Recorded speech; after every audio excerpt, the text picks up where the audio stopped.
Hi, I'm Heather.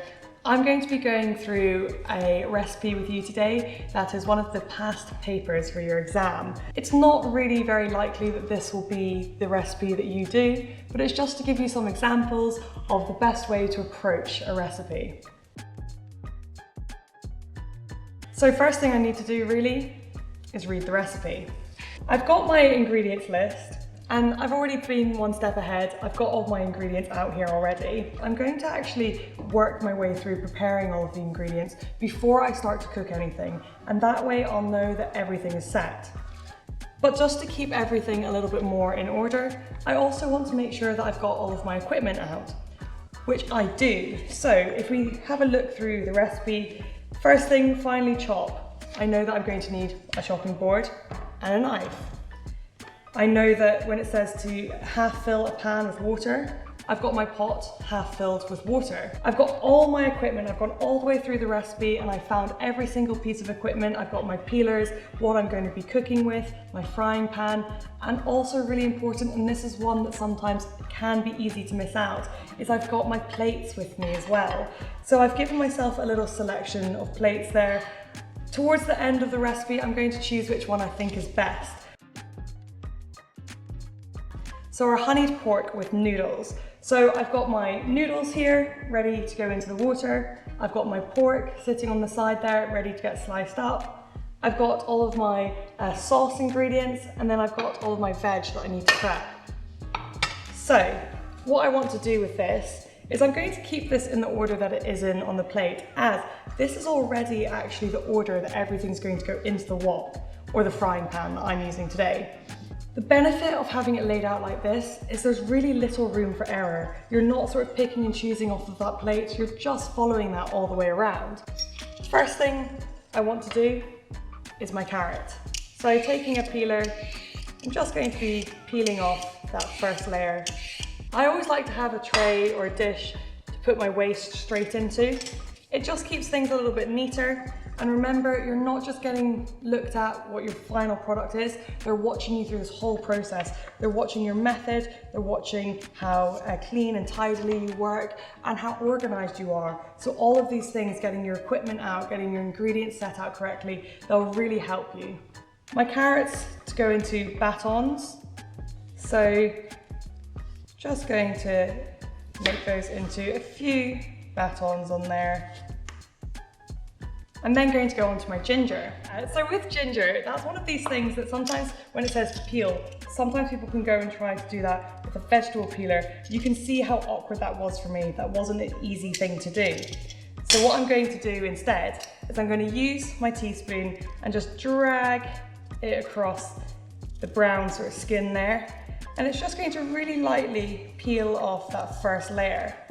So from here, I'm going to slice this into fine planks. And if you have a look at my knife, it's really not rising up any higher than it needs to. I'm keeping the tip of my knife attached to the board, and it makes it a lot easier, a lot smoother to slice. Those bits are a bit funny, so I'm going to get rid of those. I can pile these up, and what I'm going to do from here is I'm then going to go into these long, thin strips, these matchsticks, or these julienne, if you like, and then finely dice through. Sometimes a recipe will call for you to grate your ginger. I find grating ginger quite challenging. I think that it gets very stuck in the grater. You end up with sort of a lot of that juice coming out of the ginger, and it's just not as good a result. But let's go on to our garlic. Cutting off those roots first of all, and then just giving a little bit of a press down with that knife, and that should enable our garlic to slip out of that clove, of that skin. And you can see already how from crushing it down with my knife, the clove has sort of broken up a little bit. And this is sort of starting off the cutting process for us already. So, finally cutting through, and then rough chop. Whenever we're doing a rough chop, you want to make sure that it's the heel of your hand on your blade there, rather than your fingertips. Wiping garlic off the blade. Whenever you're clearing down your hand, use the back of your knife. Really important that you don't use the blade on your hand there. For both your own safety and hygiene, you're not really wanting to sort of scrape your hands with the knife. For any recipes where you're going to be cooking at a high heat, I would always suggest cutting your garlic by hand rather than using a garlic press. We talked about it a little bit with the ginger already, but by keeping that moisture inside those pieces, it will mean that nothing's going to burn when it hits the wok, because that moisture is locked in there and it keeps it sort of nice and hydrated, rather than if all the moisture is on the outside, when it hits the heat, it evaporates and then what's left in there can burn. And then I'm going to give my knife a wipe, just so that it doesn't stick to the other ingredients when I'm chopping them. All of this is going to end up together, so it doesn't matter in terms of sort of contamination right now, but it's just so that my knife is going to continue to glide through these ingredients really nice and smoothly. Next up, I've got my chili. We've got a choice with this chili in how we prepare it. We could de-seed the chili, we can leave it in rings, we can finely dice it. I'm going to go for rings. It's a little bit more authentic and it's a little bit more eye-catching as well. So what I'm going to do is I'm going to, starting right at that tip, just finely slice all the way up there. And just like I did earlier, I'm keeping my knife attached to the board. Rather than just bouncing that knife up and down where the chili still stays attached together, I'm going to give that little bit of a push forward and make sure that it separates. So I've chopped 4 ingredients already. And there's a little bit of mess around, so I am going to clean it up. Again, that's something that your examiners will be watching out for. So you want to make sure that you are keeping everything really, really organized. Next up, we've got the mushrooms. I've not washed these mushrooms just yet. So what I'm going to do is I'm just going to get a bit of damp tissue. Here we go. So a bit of damp blue roll, damp kitchen roll, and I'm just going to wipe off any sort of muck, any earth that's around there. With mushrooms, when it says to wash them or that they're to be cleaned, it does not mean to submerge them in water. They will soak up all of the water that you put onto them. Now I'm going to pop out the stalk on these. It's just a little bit of sort of a pop and then a wiggle out. And then I'm going to finely slice these. So easiest way to cut an ingredient that's got sort of some round shape to it is always on its flattest side. So this is going to be with that dome side up. And then again, knife attached to the board, nice fine slices through. When you're chopping, you always want to make sure that you're giving yourself plenty of space on the board. If you find that you're sort of chopping right at the edge or right in the corner, move your ingredients out of your way. Give yourself a little bit more space again. I've just got one more veg ingredient to chop, which is our mange tout. And this is really nice and easy. I'm just going to cut these in half at an angle. There we go. So that wasn't too difficult an ingredient to chop on there, nice and quick on that one. Next up, we've got our pork. So we're going to be slicing up our pork fillet next. So this is our specially selected pork. And it's a beautiful piece that we've got here. You might notice that I've swapped to a red board. We're using raw meat. We've got to use our board that coordinates with that. So before I had my board for all of my veg chopping, and I've swapped that out to my red one, which is keeping it all no contamination, keeping everything nice and safe. I've also changed my knife there as well. One of the great things about our specially selected pork is that it's really low on food miles. It's come from Scotland. There's not been any aeroplanes involved or anything like that, and it's really important to try and reduce food miles where you can. So what I'm going to do with this pork first is I'm going to cut it into rounds. The way that this muscle has grown, we want to make sure that we're not slicing against the way that it's grown. So we call that cutting against the grain. We want to go in such a way that it keeps the meat nice and tender. So first up, I'm going to cut into these rounds. And then from that round, I'm going to cut into some nice strips, and I can actually feel how soft and tender that pork is just through the way that I've sliced it. Separate them off a little bit, just so that they're not going to sort of stick together, cook together in the pan. And first thing I'm going to do now is wash up my equipment that has touched the raw pork. So that's my breadboard, my knife, and my hands. I'm going to blend the corn flour and cold water, then stir in the soy sauce and honey and set aside. So what I need is I've got my soy sauce, my corn flour, and my honey. I'm going to add a little bit of cold water to this, and then I'm going to mix it all together. Corn flour is a really funny ingredient. If you add it into hot water, it goes into these sort of gelatinous little formations that you can't get rid of. That's it cooked and it stays like that. You might have sometimes had things like sort of lumpy gravy, something like that, where you can see these little, almost like little jelly balls in there. And that's sort of not what we're looking for. We're wanting all of this to be really smooth. And you can see I've got some sort of bumps with my honey in there, but the actual corn flour and the water is really smooth. And then my soy sauce going in as well. So that is my sauce ready. My last two ingredients here, I've got some sesame oil, which I'm going to cook with, and then I've got some sesame seeds, which are going to be my garnish at the end. So again, those can just stay at the side. And then I've got my egg noodles. That's us ready to cook. One more time, just before you start cooking, take a minute and read the whole recipe. Check that you understand every step before you get to it. I'm happy to get going.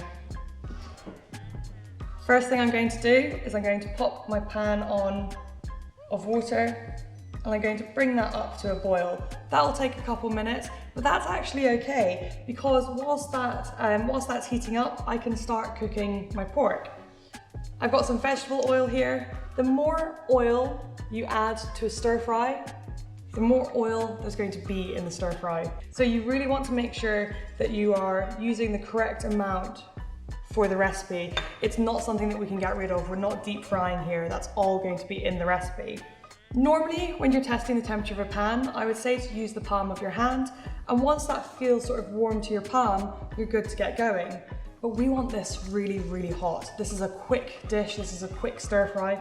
So I'm actually going to use the back of my hand, which can take a higher heat. So our recipe tells us to heat up our wok. I'm using frying pan here. That's what I've got available on the day. So even though a wok is sort of your best option for a stir fry if you're working on gas, for an induction, you can go onto a frying pan. Our pan's feeling really nice and hot now, so I'm going to come in there with our pork, and it should sizzle a little bit.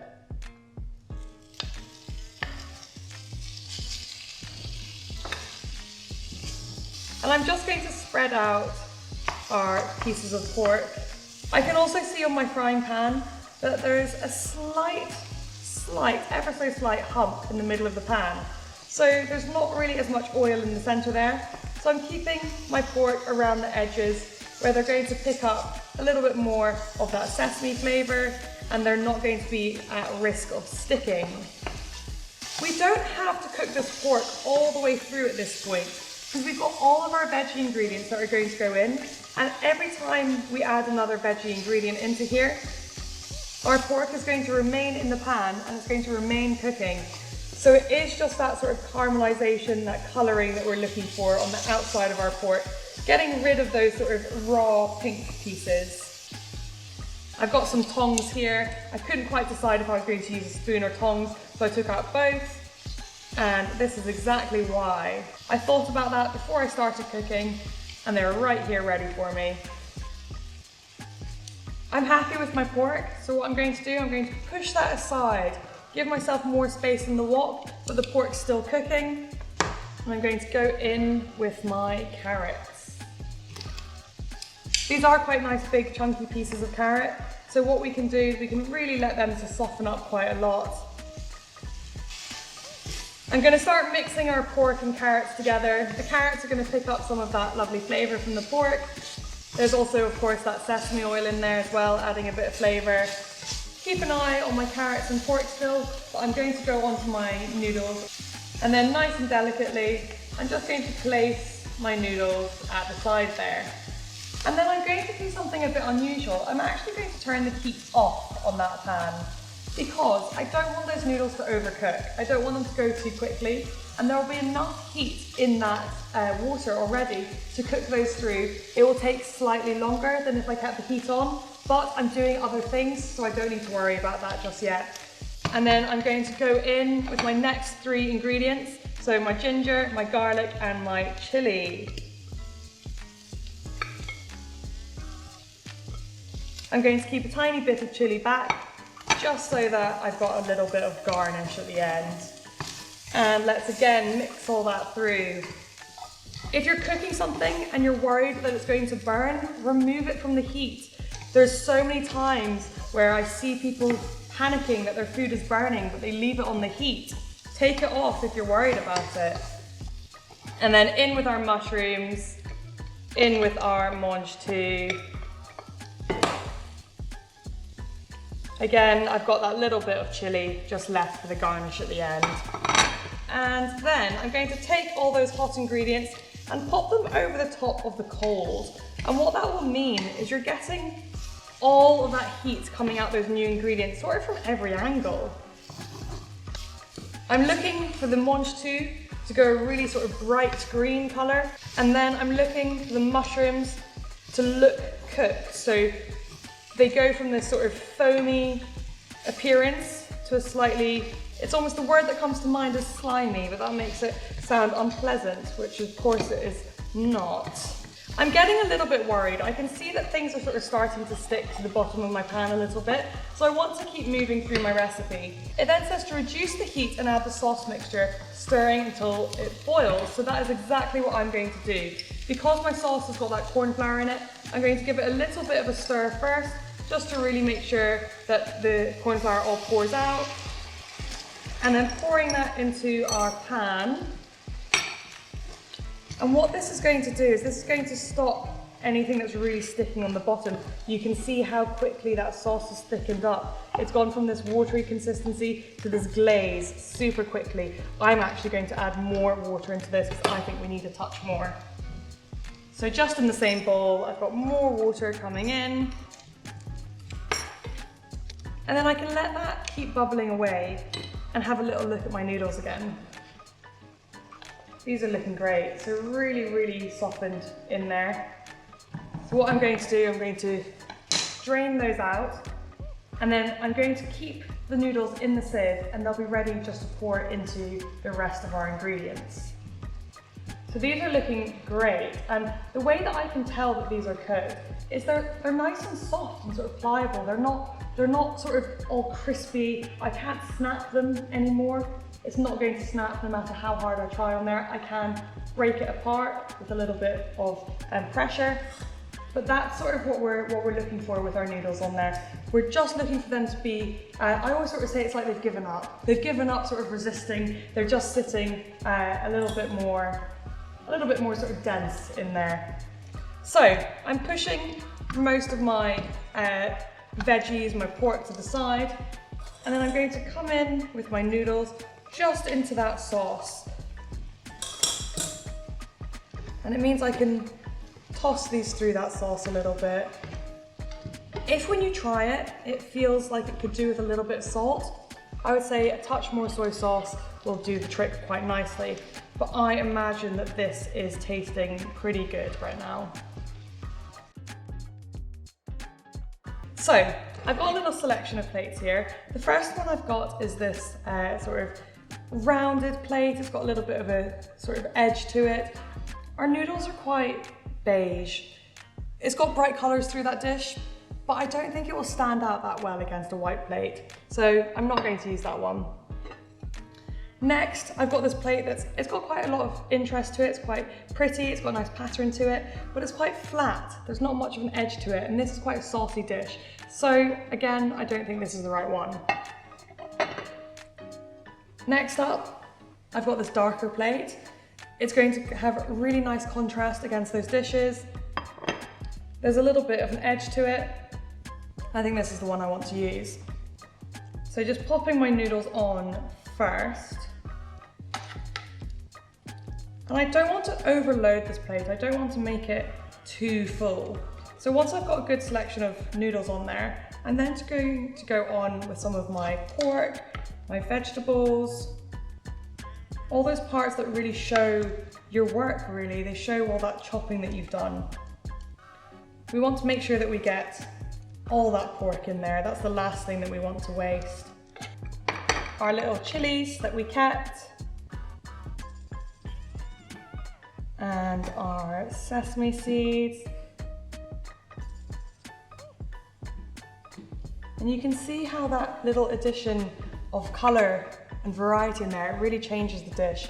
And then I'm going to give it a last little sheen with a little bit of our sesame oil. So there we have it, our honeyed pork with noodles, with our specially selected pork.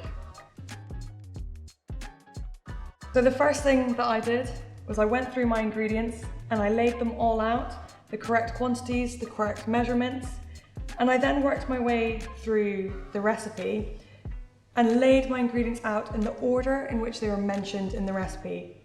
Usually, this is exactly the same as the order that the ingredients are in. That's a really handy little tip on that one. Get everything prepared. Everything that was mentioned in the recipe list, I found it in the method and I made sure that I had it prepared in that right way before I started cooking. I also went through the method and found all my equipment. Every single thing that I might need was all in front of me the whole time. I kept my recipes nice and neat, I kept them in front of me, and I was able just to keep flicking back to that and just checking, am I doing this the right way? Have I done it the right order? How long am I meant to do this for? All the information that you need is on this sheet. It's the organisation and the preparation that you mostly need to concentrate on. The last thing that you must remember is you have to have your plates ready. They have to be there. Depending again on the dish that you want to make, you may want to have your plates heating up in the oven, in which case you want to have your plate warm enough, but not so hot that you can't touch it, that you can't hold it. So you've got to sort of bear that in mind as well. Do you need to heat up a plate, or with a stir fry, is an ambient plate okay? The most important thing to remember as well is that cooking is supposed to be fun. You're meant to enjoy it. Yeah, it's an exam, maybe you're not meant to enjoy your exam so much, but you are doing something fun. This is a career that can lead you in so many different places than you think it can, and you are supposed to be enjoying it a little bit as well. So my interest in cooking first started in school when I was doing my hires, my sort of cookery exams at that point. I hadn't really ever considered that cooking could actually be a career or a lifestyle for me. For me, it was just sort of something that I enjoyed doing at school rather than going sort of maths or biology. I always quite looked forward to my cookery classes.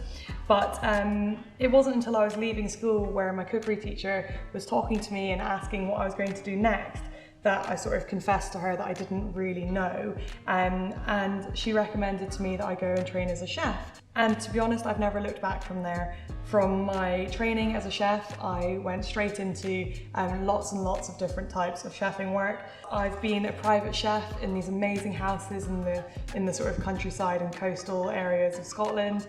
I've worked in cookery schools in London, in Ireland. I've travelled to Hong Kong. I've worked with famous footballers. I've worked on studio sets. I've done all of the cooking for the photographs for cookery books. I've done a huge amount of things that I am really proud of. And when I left school age 17, just thinking that I was someone that liked cooking, I wasn't really convinced that I was going to be able to find a job that I really enjoyed.